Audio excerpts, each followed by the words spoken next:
Huwag mo lang basta iprito ang manok. Ganito naman ang gawin mo, simple lang pero siguradong ubos lahat. At taob ang kaldero sa sobrang sarap. 4 na leg quarters, nahugasan ko na to at nalinisan ko na. Pat dry lang natin, no? Ayan, dry na. Tapos hihiwaan natin to para manuot yung marinade. Ito, nahiwaan ko na lahat. Ibabad lang natin to sa asin, paminta, seasoning or MSG, tapos minced garlic, lamasin. Ganito na lamas na, takpan, lagay lang natin sa ref ng 30 minutes para safe. Bye, see you later. Ito na after 30 minutes, nagpapainit rin pala ako ng mantika doon sa likod. Isaan ko lang ng isang itlog. Tapos lamasin ng mabuti. Ang purpose ng itlog para dumikit yung coating mamaya. Yan, Tapos ibalot natin sa cornstarch or harina.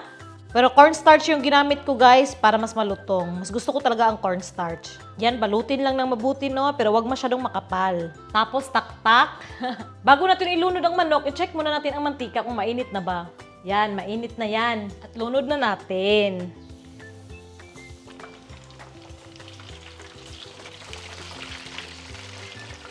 Yan, kasya yung 4. Lutuin lang natin to hanggang maging golden brown, no? Baliktarin natin para kabila naman yung malublob. Grabe, nakakatakam na, no? Ito na, Yan, pag ganito na yung itsura, hanguin na muna natin. Kita nyo naman, ang ganda ng itsura. Patutuluin lang muna natin ng mga 15 minutes. Lilinisan ko lang tong mantika. Ayan, malinis na. I-on ulit natin ang stove sa malakas na apoy. At i-fry na ulit natin to.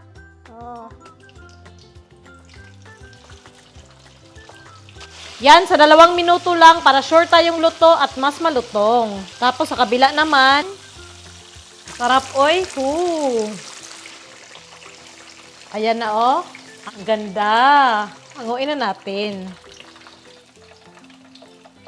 Masarap na ba tingnan? Aba, syempre oo, pero hindi pa tayo tapos. Pero syempre, dapat gagawa natin ng sauce. Yung simple lang, pero grabe yung sarap. Mantika na prinituhan natin, mga 2 kutsara lang. Kainitin ang kawali. Magisa ng bawang. Pag ganyan na yung kulay na slightly brown na, patayin na muna yung apoy para iwas sunog. Gagamit tayo ng honey. Kung wala kang honey, bahala ka. Lapad-lapad lang naman to, nasa 100 lang to mahigit. Minsan na nga lang tayo kakain ng masarap, magkukuripot pa tayo. Kuripot mo, bumili ka nga. Mga ganito lang karami, tapos lalagyan natin ng tubig. Haluin muna. Konting seasoning or MSG, konting toyo, at konting suka rin. Yan. Chili flakes optional, pwede na hindi nalagyan, ha. Haluin muna natin, no? Ganito na halong-halo na, sindihan natin yung apoy. Tapos hayaan natin itong mag-simmer hanggang medyo lumapot. Ito, nag-simmer na at lumapot na, Yan. Okay na to. Para hindi maging makunat, i-brush lang natin yung sauce.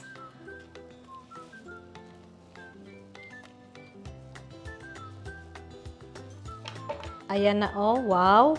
Tapos gagawin ko rin sa 3. Yan, nalagyan ko na yung 4. Subukan na nga natin to. Ang laki. Yan, sa malapitan. Hindi ka ba patatakam dyan,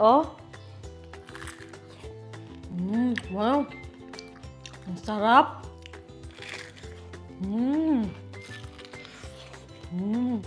Crispy but juicy inside, Wow. Subukan nyo to, guys. Siguradong tataob yung kaldero nyo. Sobrang sarap.